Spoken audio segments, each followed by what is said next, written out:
మేడ్చల్ నియోజకవర్గంలో బీఆర్ఎస్ ఖాళీ. BRS party మునిగిపోయే నావ. ఫోన్ ట్యాపింగ్ కేసులో త్వరలో కేసీఆర్, కేటీఆర్ జైలుకెళ్లటం ఖాయం.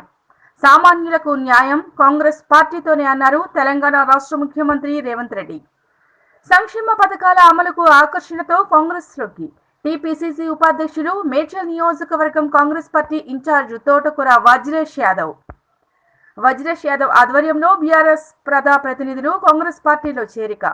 కండువా కప్పి పార్టీలోకి ఆహ్వానించారు ముఖ్యమంత్రి రేవంత్ రెడ్డి.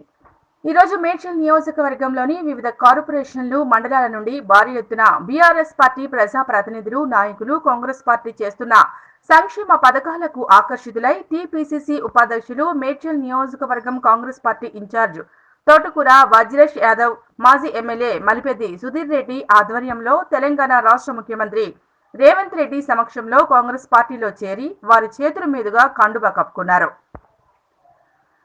ఈ సందర్భంగా ముఖ్యమంత్రి మాట్లాడుతూ బీఆర్ఎస్ పార్టీ మునిగిపోయే నావలాంటిదన్నారు. ఫోన్ ట్యాపింగ్ కేసులో త్వరలో కేసీఆర్, కేటీఆర్ జైలుకు వెళ్లడం ఖాయమన్నారు. పార్టీలో చేరిన వారిని కంటికి రెప్పలా కాపాడుకుంటున్నామన్నారు. పార్టీలో చేరిన వారికి సముచిత స్థానం కల్పిస్తామని హామీ ఇచ్చారు. అనంతరం మేడ్చల్ నియోజకవర్గ కాంగ్రెస్ పార్టీ ఇన్ఛార్జ్ తోటకూర వజ్రేష్ యాదవ్ మాట్లాడుతూ కాంగ్రెస్ పార్టీ ఇచ్చిన సంక్షేమ పథకాల అమలు చేయటంలో ముందుండడం, కాంగ్రెస్ పార్టీతోనే సామాన్యులకు న్యాయం జరుగుతుందన్నారు.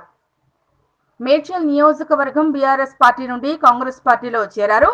బీర్చాదిగూడ మున్సిపల్ కార్పొరేషన్ డిప్యూటీ మేయర్ కుర్ర శివకుమార్ గౌడ్ ఆధ్వర్యంలో 12 మంది కార్పొరేటర్లు, పీర్చాదిగూడ నగర బీఆర్ఎస్ అధ్యక్షులుగా దర్గా దయాకర్ రెడ్డి, బోడుపల్ మున్సిపల్ కార్పొరేషన్ నుండి 5 కార్పొరేటర్లు కొత్త చందర్గౌడ్, సింగిరెడ్డి పద్మారెడ్డి, బుక్యా సుమన్, సీసా వెంకటేష్ గౌడ్, మోదుగు శేఖర్ రెడ్డి, కీసర ఎంపీపీ ఇందిరా లక్ష్మీనారాయణ, చౌదరిగూడ మాజీ సర్పంచ్ బైరి రాములు గౌడ్, ఎంపీటీసీ భాస్కర్ రెడ్డి, గుండ్లపోచంపల్లి మున్సిపాలిటీ నుండి 3 కౌన్సిలర్లు, 2 కో ఆప్షన్ సభ్యులు,